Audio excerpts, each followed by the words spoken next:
over really quickly how to annotate a reading, since we're going to be starting with several different articles here. So first of all, what does annotating mean? It basically is it's also called a close reading. It's a deliberate interaction with a text with the aim of helping the reader to understand it more fully.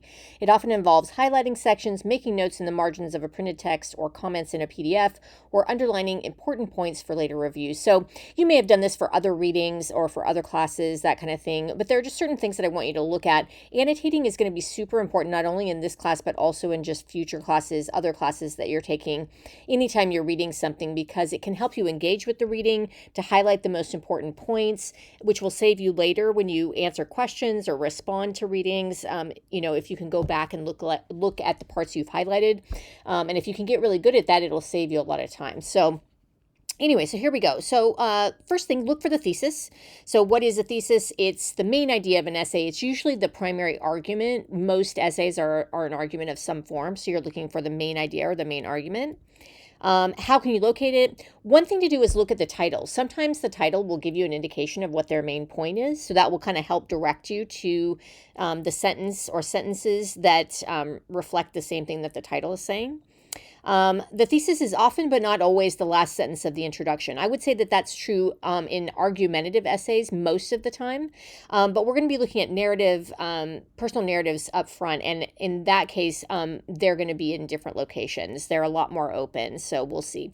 But the main idea, the thesis should indicate the main point of the essay. So you're just looking in the introduction, where do you see the sentence or maybe a couple of sentences that indicates what the main point is. That's what you're looking for. So and then you're looking at the topic sentences. So what's a topic sentence? It's the first sentence of a paragraph, and it should indicate the overall topic or the main idea of the paragraph.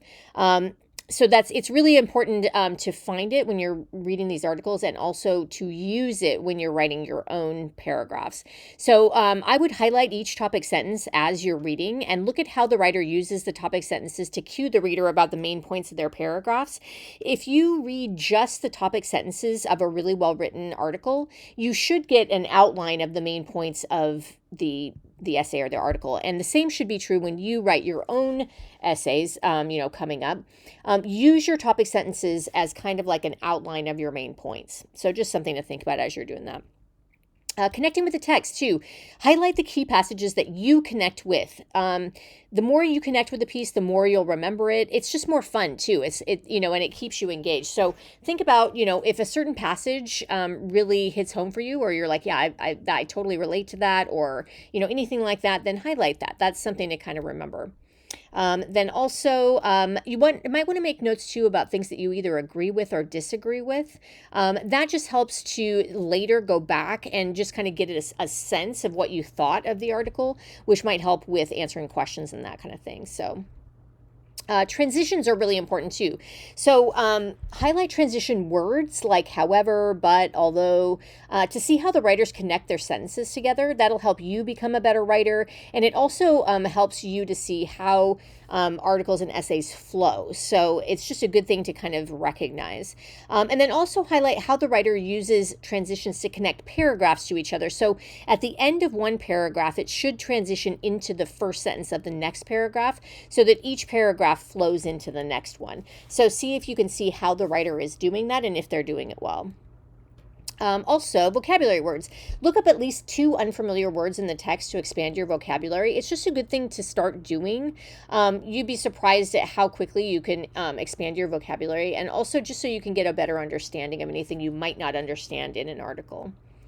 Look for the purpose too, then, once you're done with the reading. So think again about the original context the text was written in, and why did the author write it and for whom? Why might an editor have published it? Why did your instructor assign it? Just really kind of think about, all of those questions, so you get a good sense of what the reading is for.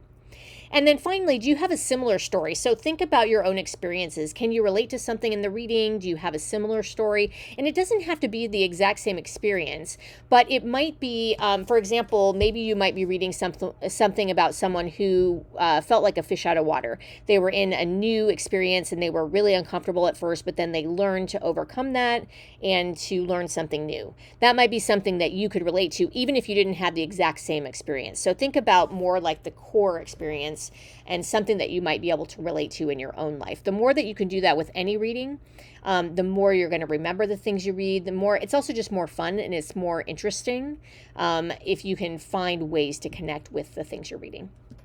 So just to sum up, highlight the thesis. That's the main point of the article. Highlight each topic sentence, which basically gives you it gives you an outline so you can kind of see what each paragraph is about. Also highlight at least 2 key passages you like or connect with, just so that you can look for things that, you know, are particularly engaging to you. And also write notes about any passages you agree or disagree with. It just helps you to kind of think about, you know, what you think about the writer's stance on something. And then highlight transition words like but, although, therefore, all that kind of thing to see how sentences connect together for your own writing.